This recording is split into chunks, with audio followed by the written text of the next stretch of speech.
સ્વાગત છે મારા યુટ્યુબ ચેનલમાં। આપણે હિન્દીમાં જીસેટ અને નેટની તૈયારી કરવા જઈ રહ્યા છીએ। આવનારા સમયમાં જીસેટની પરીક્ષા છે અને નવેમ્બર ડિસેમ્બરમાં નેટની પરીક્ષા આવનાર છે। એનું નોટિફિકેશન પણ આવી ગયું છે અને ફોર્મ ભરવાનું પણ શરૂ થઈ ગયું છે નેટ માટેનું। તો આપણે એના માટેની તૈયારી શરૂ કરી દઈએ છીએ।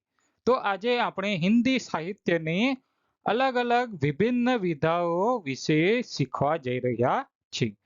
એટલે ફક્ત અહીંયા આપણે જાણકારી જ મેળવવાની છે કે હિન્દી સાહિત્યની જે વિભિન્ન વિધાઓ છે એમાં કોનો કોનો સમાવેશ થાય છે, એટલે કે કઈ કઈ વિધાઓનો સમાવેશ થાય છે।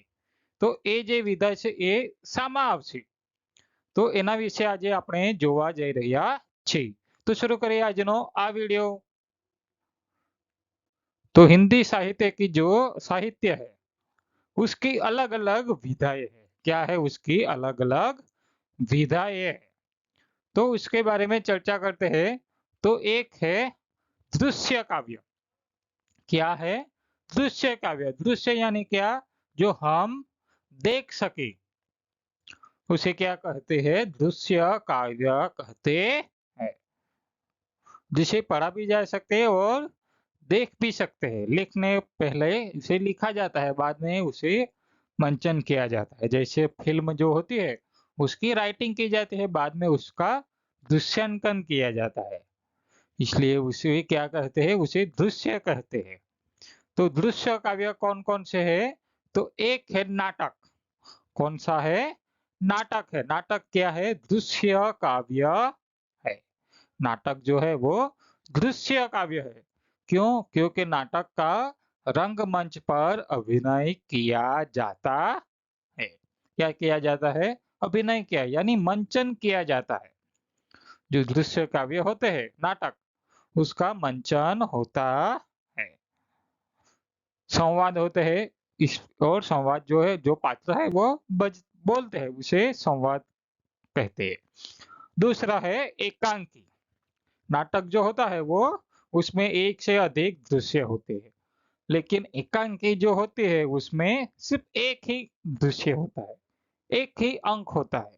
जबकि नाटक में एक से अधिक अंक होते हैं यानी दृश्य होते हैं, जबकि एकांकी में सिर्फ एक ही दृश्य होता है। आगे देखते हैं। दूसरा है श्रव्य काव्य। कौन सा है, श्रव्य काव्य। श्रव्य यानी क्या, सुनना। तो श्रव्य यानी क्या, सुनना। तो श्रव्य काव्य में कौन कौन सी विधाओं का समावेश होता है, तो एक है पद्य विधाएं। पद्य यानी क्या, जिसे हम गा सके। क्या, जिसे हम गा सके उसे पद्य विधा कहते हैं। दूसरा है गद्य विधाएं, जिसे हम गा नहीं सकते उसे गद्य विधा कहते हैं। और तीसरा है चंपो काव्य। जो गद्य और पद्य मिश्रित होते हैं उसे चंपो काव्य कहते हैं। तो दृश्य काव्य है और श्रव्य काव्य है। दृश्य काव्य में किन किन का समावेश होता है, तो नाटक का समावेश होता है और एकांकी का समावेश होता है। जबकि श्रव्य काव्य में पद्य है, गद्य है और चंपो काव्य है। गद्य की भी पद्य की भी अनेक विभिन्न शाखाएं, विभिन्न विधाएं है। तो कौन कौन सी है उसके बारे में भी चर्चा करेंगे, उसके बारे में भी हम देखेंगे। गद्य में भी अलग अलग विभिन्न विधाएं है, किसे हम गद्य कहेंगे और किसे हम पद्य कहेंगे, उसके बारे में भी हम चर्चा करेंगे। तो आगे देखते हैं। अब देखते हैं पद्य। पद्य विधाओं में किन किन का समावेश होता है। पद्य यानी गीत, काव्य। लेकिन कौन कौन से काव्य, कैसे काव्य, उसके बारे में चर्चा करते हैं। तो एक है प्रबंध काव्य। कौन सा है, प्रबंध काव्य। प्रबंध काव्य में भी अलग अलग भाग विधाएं आती है, अलग अलग शाखाएं पड़ती है। तो कौन कौन सी उसके बारे में देखते हैं। तो एक है महाकाव्य। कौन सा है, महाकाव्य। जो हमारा जो महाभारत है, भगवत गीता है, रामायण जो है वो है महाकाव्य है। वो भी क्या है, काव्य है, पद्य है। क्या है? पद्य है, प्रबंध है। दूसरा है खंड काव्य। महाकाव्य बड़ा होता है और खंड काव्य महाकाव्य से थोड़ा छोटा होता है, खंड में विभाजित किया जाता है, इसलिए उसे खंड काव्य कहते हैं। आगे देखते हैं मुक्तक। मुक्तक भी अलग अलग होते हैं। पद्य में मुक्तक, तो मुक्तक में किन किन का समावेश होता है उसके बारे में चर्चा करते हैं। तो मुक्तक में गीत का समावेश होता है। किसका समावेश होता है? गीत का समावेश होता है। दूसरा है गजल। क्या है? गजल। गजल भी काव्य है, मुक्तक काव्य है। गजल क्या है? मुक्तक काव्य है। आगे देखते हैं प्रगीत। दूसरा, तीसरा कौन सा है? मुक्तक काव्य में प्रगीत आता है। क्या आता है? प्रगीत आता है। आगे आता है नवगीत। क्या आता है? नवगीत। और आगे है लंबी कविता।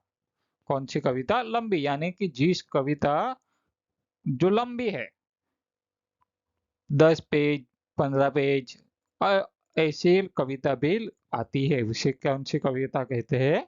लंबी कविता कहा जाता है। अब आगे देखते हैं गद्य। गद्य में भी अलग अलग विभाग पढ़ते हैं। गद्य साहित्य जो है बहुत विस्तृत है। आधुनिक साहित्य को हम गद्य साहित्य के नाम से भी जानते हैं, जिसका आविष्कार किसने किया है? भारतेंदु हरिश्चंद्र ने किया है। आधुनिक साहित्य को गद्य की नवीनतम विधा है। ये गद्य है।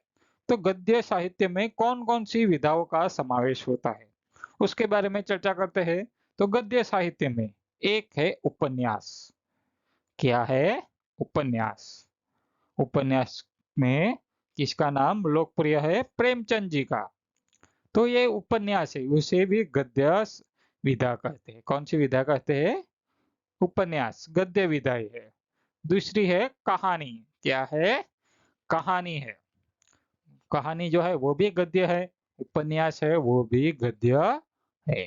तीसरा है निबंध। निबंध जो है वो भी गद्य विधा है। निबंध यानी क्या? वंदना।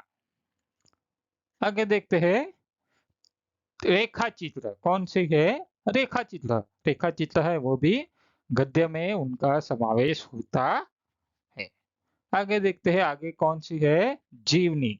जीवनी यानी क्या? किसी अन्य व्यक्ति के बारे में लिखना, उसे क्या कहते हैं? जीवनी कहते हैं। आगे है संस्मरण। क्या है? संस्मरण। संस्मरण यानी क्या?